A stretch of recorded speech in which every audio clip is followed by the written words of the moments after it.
Hi everybody, welcome to my channel for new battle report, 4th game of ETC, and now we're playing United Nation. So after two close rounds against Germany and Denmark, and also Poland was kind of close, we know that we need to get big points here if we want to have some ambition for the last day. So this is the 4th game, so day 2 of ETC, and we're playing United Nation, and I'm facing Henning from Denmark. So United Nation is basically a mix of various players, some with more experience, like Henning, he played in ETC already in the past, and some other player with a bit less experience. But yeah, it's really cool that we have this team that was present at ETC to make sure we get an even number of teams, and there is no free draw for anybody, that we get a pair amount of teams. So my list, you know it already, and this is my opponent's list. So we have a fighty Master of Counter Tower, High Prince, just with great weapon, and then he has some shots and 4up, BSB on Sky Sloop with Ward Save, Potion of Strength, Fleet Officer. Then you have an Adept Cosmology on a horse. I missed that at the beginning of the game, completely missed the fact that he was on a horse. This surprised me completely because nobody's playing that. It's very unique Highborn Elves list, so I was really surprised by this. Then he had 10 Lancers with Band of Discipline, 28 Citizen Spear, 23 Lion Guard, so 3 scoring units, 2 Reavers, 2 Giant Eagles, 2 Sea Guard Reapers, and then 1 of each Phoenix. So yes, special Highborn Elves list, no Sea Guards, no Spear Guy, Mage on a horse, Sky Sloop BSB, so a lot of original choices here.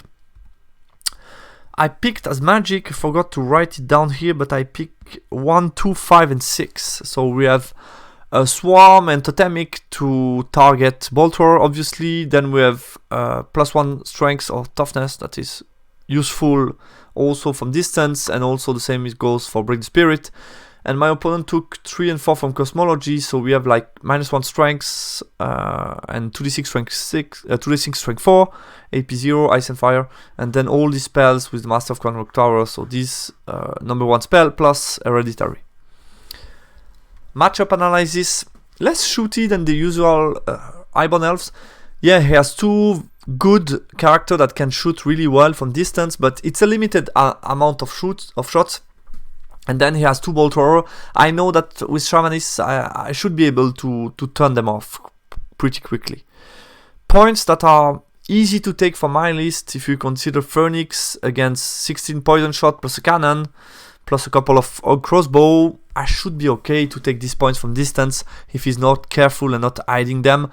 And also, yeah, Reavers, Bolt Throwers, that's this type of points, I should be able to take them from distance. We play Secret Target and Don't Assault, meaning we have some free zone where the opponent cannot place any scoring unit, so likely draw on secondary. And yeah, White Lion with character, so I think between him and me, we cannot really push each other strong. I have to be careful, he has to be careful. So yeah, it's depending a little bit how the mercenaries survive to the shooting at the beginning, and also what he does. Yeah, but I think both, yeah, he cannot really push forward. Obviously the Lion Guard would strike before my Bruiser, but if I charge I get a lot of impact hits, and then I get the Great Khan against, that's better than his Lord, so it's kind of scary for him too. I rated the matchup as slightly positive for me. I put it as a 12, because I felt that from distance I should be more able than him to threaten him, and then I assume it would be a draw on Secret Target. Deployment, so we get the following map. We have a forest, a field, a ruin, impassable, 2 walls, a hill, and a water train. I won the roll for side. I picked bottom right, and he had top left. I think that was the best choice. Just put the impassable in his zone and basically make sure that, yeah, his best deployment zone is here, so quite far away from me, and he has here a small zone to put stuff, but yeah, it's not so easy. So that was the best way to really put the impassable in the middle of his deployment, more or less, to force him to make a choice where he puts most of his stuff. And then basically decided to drop everything for first turn. About the Secret Target placement, I put mine here pretty much automatic. I just consider, okay, his zone is here, my zone is here. I just place mine here, far away from his baseline, and then he puts his here. I think my placement of the token was a very big mistake here in this game, because I forgot to consider, okay, what am I expecting from him. I'm expecting that he drops heavily here on the left. Makes sense if you consider the map and the list. So I'm going to place most of my stuff here in the middle, trying to go for him, trying to go with the Death Star around. And considering the macro and the game plan, basically I should have put the token on the way for the Death Star to claim it later on, to have to make sure that the Bruiser Star is pushing, threatening him, but at the same time scoring secondary. So I think it would have been much better somewhere around here. But yeah, unfortunately I placed it here. And then deployment, he put the spear block, line guard with the general, Frost Phoenix, BSB, Eagles, 1 bolt thrower, 2nd bolt thrower, 5 Phoenix, the big cavalry with the mage here, and then we have reavers and reavers here. So my counter deployment, I really wanted to give me a chance to push for his secondary and to have both block to really slow him down and make sure he cannot really push me. So I put the Bruiser in the middle, mercenaries nearby, and then the Frosty as support, because basically if I can get a charge with mercenaries and the Lion with the Frost, that's a big opening on the matchup, and that's an important synergy in my list against Elves. So that makes sense. And then I had to find a plan to make sure I cannot really get this token, because I don't want to fight only for that one, which is pretty close for me, his deployment zone, and kind of hard for me to contest. I really wanted to make sure I get that one. So I put the Yetis on the right, outside of the bolt thrower, far away from the rest of the shooting, so basically no risk here. And then supported by the cannon, and also having the scoring here nearby that can come here and basically support. So that was my idea. What I forgot and I miss is the fact that he had the mage here with 2d6 strength 4 that can target the Yetis. So you will see I will correct that later on, but when I found that out, I wasn't feeling too confident about the right flank. But yeah, basically I was also forced to put the cannon here. I wanted the cannon more in the center because of the line of sight, but I was forced to put it on the right to support the Yetis, because I figure out with these two units I really will struggle only with Yetis and maybe bruisers to take them down. I really need the support from the cannon as a chariot. Let's go his turn 1. Put the Phoenix behind the hill, 2nd Phoenix hidden here, so basically no cannon shot turn 1 without moving. Takes the wall with them and just shuffle a bit around. They move slightly out of arc. And yeah, I forgot to mention, I trapped the ruin. I think that was a mistake, should have trapped the field instead. In the magic phase, he gets hereditary off because I have to dispel 2d6 strength 4 against the Yetis. I dispel it, and then with all his shooting, he does 5 wounds to my mercenaries.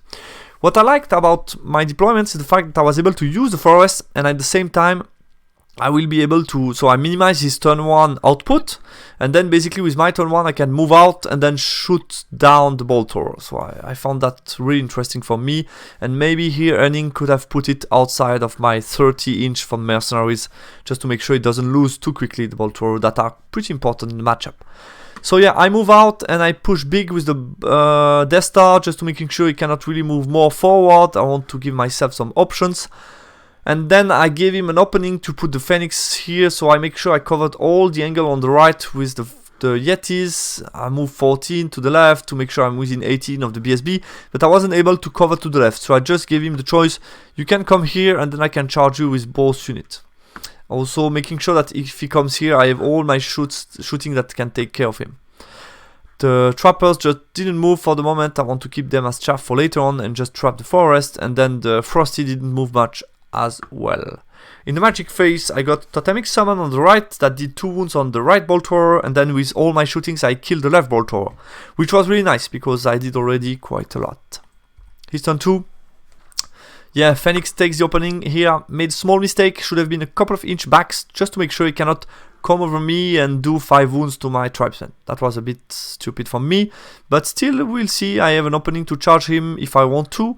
These guys stay behind the hill, the reavers come slightly forward, and then here he just take the wall with his line guard and also just place the Phoenix as a counter to make sure I cannot push him as well. These guys didn't move much, they just stay out of arc, nothing special.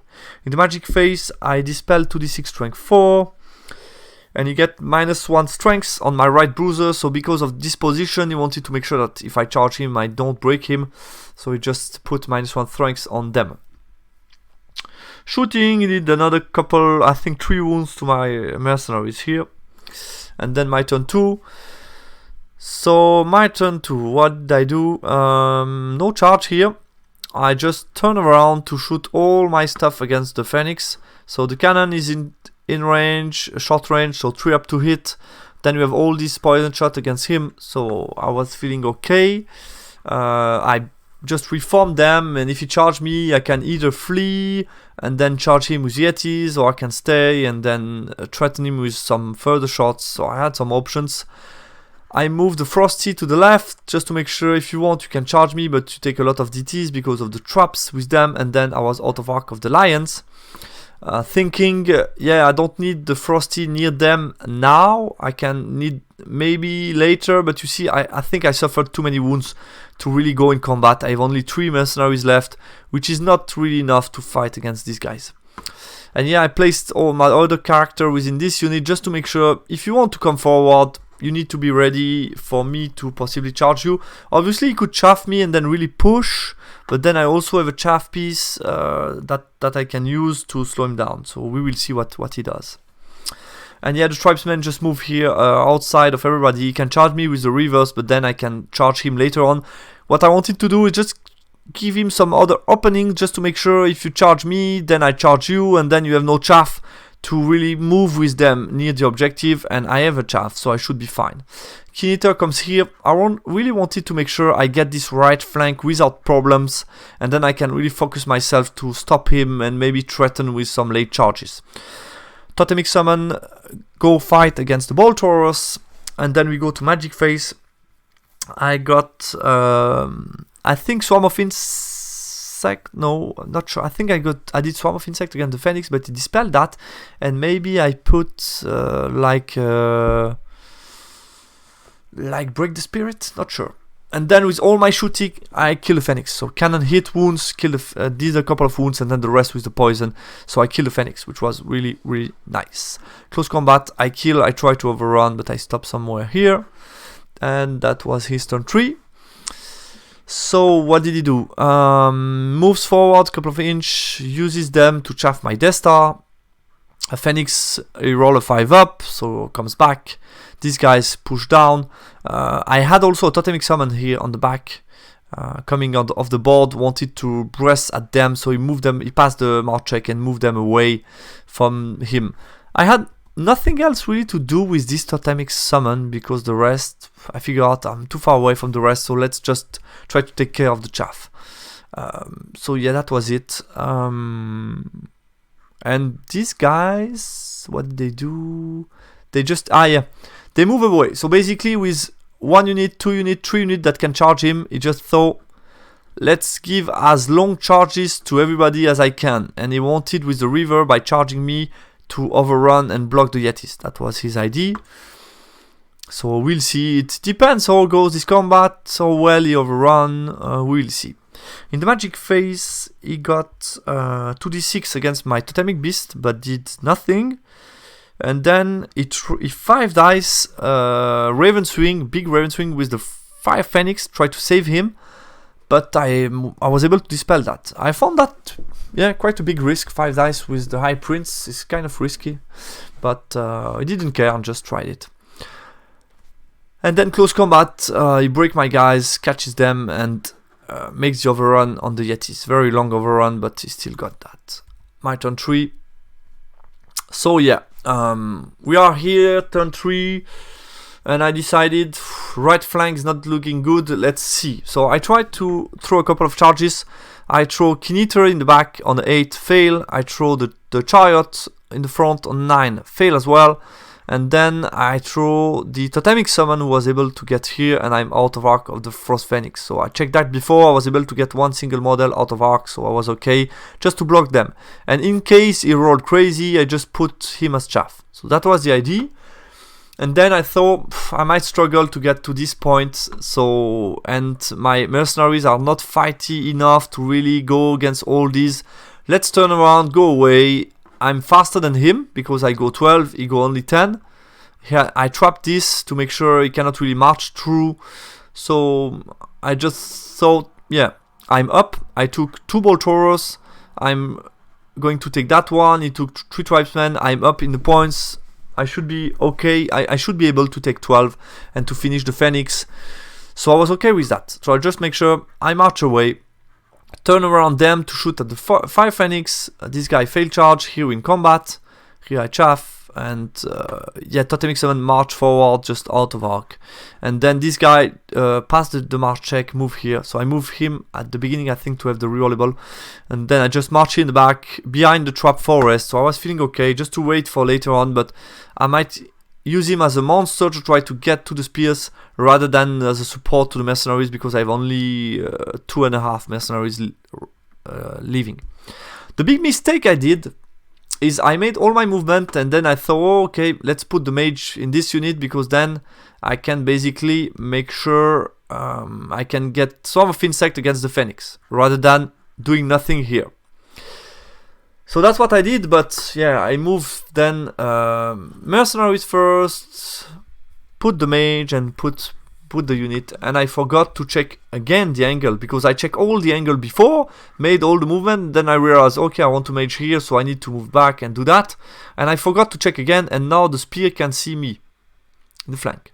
And that's a huge problem, because I didn't notice that, and then I just moved my trappers out of arc to trap that, but I could have used them to just shove them, if I've noticed that he could do that. So, or just reform 5 wide and move forward. I had plenty of options to avoid that, so that was really stupid, but I will talk about it in the end again. But I think also one factor of doing it is I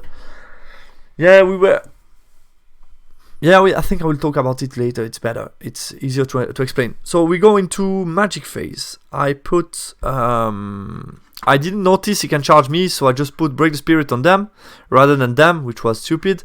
And then I kill him. I think I put some Swarm of Insect or the shots. I think Swarm of Insect, he dispel, and then with the shot I just kill the Phoenix. So he's gone for good now.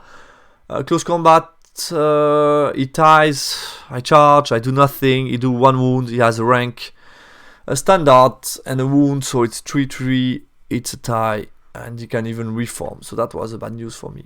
I would have liked to break him. Here I killed them with no problem, and that's his turn 4, and yeah, big problem. So we reached turn 3, and I noticed the fact that yeah, it's getting pretty slow. It's going to be hard to finish the game, and since I placed my token really bad, excuse me, I definitely need 6 turns to go to this token with my Death Star. So this is not going to be easy at all. So I need to play 6 turns. So I try to rush him a little bit, tell him, yeah, try to play faster, try to go faster, and then this backfire against me, because basically he threw the charge against them, which I didn't see, and I just react too quickly by just counting quickly. Yeah, I have 1 rule left, so he strikes before me, he kills mercenaries, I have 4 attack of Shaman, so basically I'm down by charge, flank, big flank, 3 ranks, standard, and a couple of wounds, so I'm auto break basically.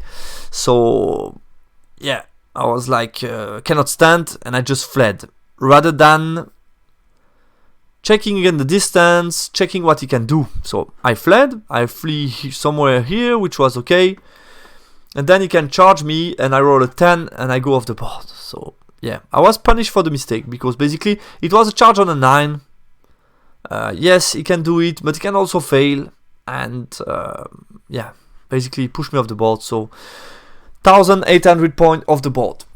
Yeah, that's it. I mean, like I usually say on my channel, if you do mistakes, sometimes you need to get punished hardly for them to really remember them. So here, just basically too quick thinking, and yeah, that was it. He redirect the charge against them, I ult, he redirect the charge with them against the Frost, I stand and shoot. I was really happy, because if he gets here, no steadfast because of the forest, I think I should be able to win this fight because of the stomp and the 10 attacks that I have. He only wounds me on 6 up, should be fine, not steadfast. I was really surprised that he tried this charge. I think it was a bit yeah, risky somehow. And the rest, sorry, let's move to the right picture. So he was in combat, he moves the Frost Phoenix to block my Kinita from charging them, which is well done. Moves the mage here to cast spell against them. Move these guys forward, but no march because of Break the Spirit. And here in combat, and the Reavers, yeah, they stay far away from me. In the magic phase, I think he cast 2d6 strength 4 against the Keen Eater. Let me check. Yeah, 2d6 strength 4 against Keen Eater, did nothing, and the rest, nothing else. Close combat, he kills Totemic Summon and Reform. And he kills my Trapper, and that was it.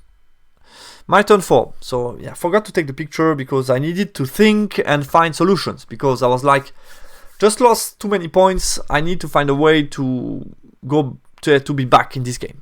So what I did is the following. On the left, double charge. So I go with Frost Mammoth, third check passed, and then I charge with the Frost, and I also charge with Totemic Summon, who has a breast weapon on the flank. I was like, this should be fine.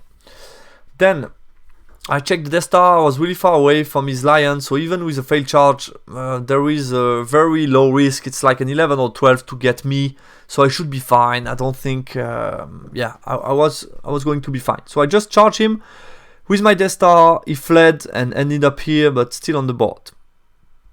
Then the rest just moved. Yeah, the rest just moved. So I put like the Keen Eater behind the unit in case if he rallies I can charge him. I just move the cannon to shoot at the Phoenix.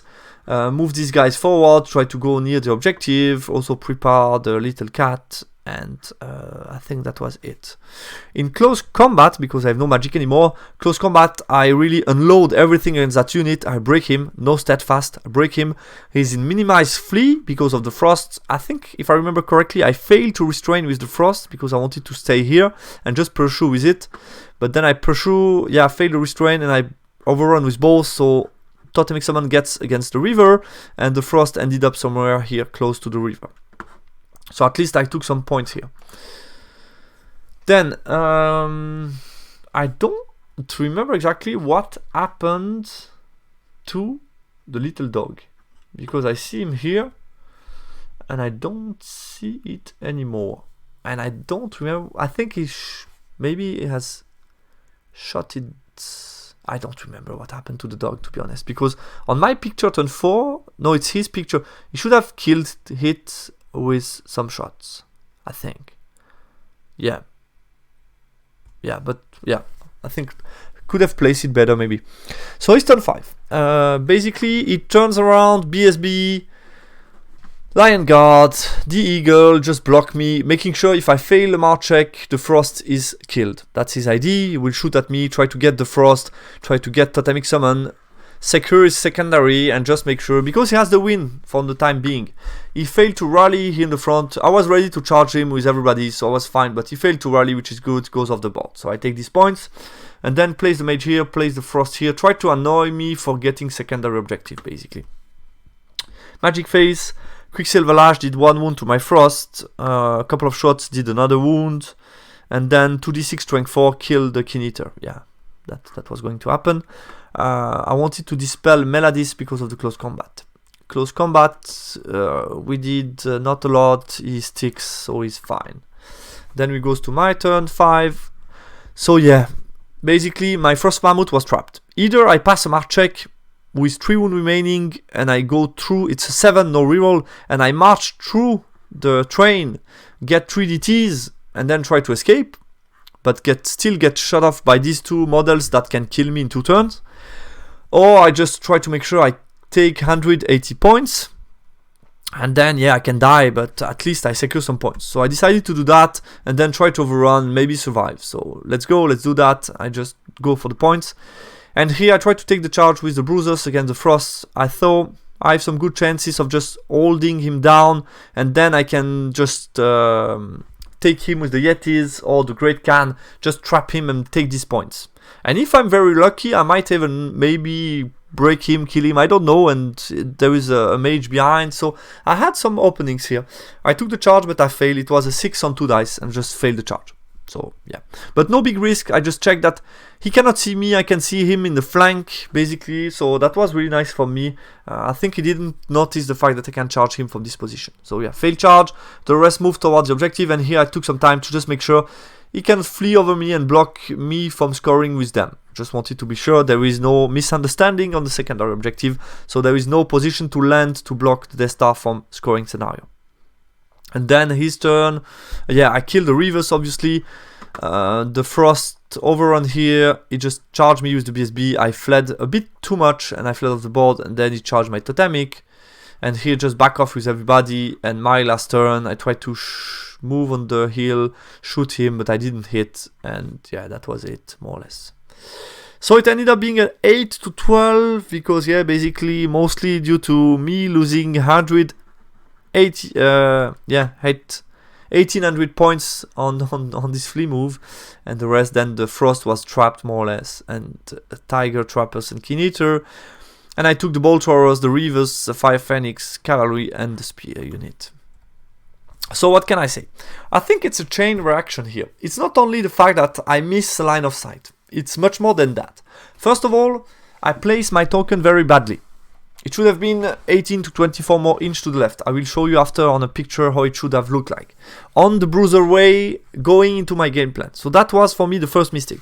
Second mistake, I see that my opponent, with all respect, I think was taking more time than me to do his turn, and that it's going to be hard to finish the game, or at least we need to rush a little bit. So here what I should have done, put the chess clock and say we cut the time in half, and then basically I can make sure I can still take my time to play my turn. I think I would have been perfectly fine at this time to have half the time remaining for my turn, and I could have taken the time to think carefully and not take rush decision. So I think that was the second mistake. And then the third mistake was obviously not checking the line of sight, and then mostly too quick to react to the flea, because still I could have hold for the story. He missed the roll on a 9, so he wouldn't have catch me, and I would have the chance to flee on the next turn, just move away. So yeah, that was 1, 2, 3 mistakes combined together that led to this huge loss of points. So yeah, very interesting. I need to keep that in mind, because it's interesting. If you go deep down to see what is the origin of the mistake, it leads to the beginning of the game, to the macro, which is pretty much interesting to see. Happy mostly about my deployment. Turn 1 minimization, bruiser placement was okay. So I think I was pretty okay with how I started up the game after I placed badly the token. I think on Henning's side, the bolt thrower were too exposed, mostly the one on the left. I mean, I was able to get mercenaries within the forest, so soft cover on his turn 1, and then move out and shoot down the bolt thrower on my turn 1, which is, yeah, it's, I think, too good for me. Should have been just outside of 30, make sure I need 2 turns to shoot down bolt thrower, maybe even get some covers from his unit. I think it should have been able to do better with the bolt thrower. Trap the field rather than the ruin during Vanguard, I think would have been better. These mistakes, I talk about it enough. And yeah, still some positive. I think after this big blow, I was still able to get myself together, just think, okay, how can I save points, still get something out of this game better than a very bad defeat. So I think I recovered well, and even with the bruiser charge on the 6, I could have maybe get something more or close to a draw. And yeah, confirmation with my list, if you lose the bruiser block on the mercenaries block with character in it, here I had 2 characters in the unit, it hurt. So that's it. Fortunately for me, no big mistakes here, because a lot of my colleagues, Dim, Coco and Paul got 20, Andy got 16, 14 from Victor. With all of them together, we get comfortably a cap in this round, so no harm done here after this round. And yeah, coming back to the deployment picture, I think what I should have done is really just pause, think, okay, I think the cut of the Dawn Assault was perfectly fine, and then just think, okay, I knew it was going to deploy here, I knew it, so then just think what I'm going to do. I'm going to try to possibly get an opening on secondary, because there's only 1, 2, 3. So if at some point I can just chaff these 2 and get my 2 close, I can get a tie. So I think, yeah, by putting him in the middle, basically it lets the Death Star free to push towards his baseline, corner him, block him in this part of the board, and then make sure that at the same time I'm still scoring. And it's much harder for his cavalry to find a way to go around and claim this spot. So I think here I should have put it much better. And this led to a lot of problems after, because I need to turn around the Death Star, march to make sure I can get it, because I was in a bad shape on the right side, basically. So that's it, guys, for this battle report. We are at the end of turn game 2 of ETC. I still have 2 very interesting battle reports to follow on my channel. Thanks a lot for following it and for commenting.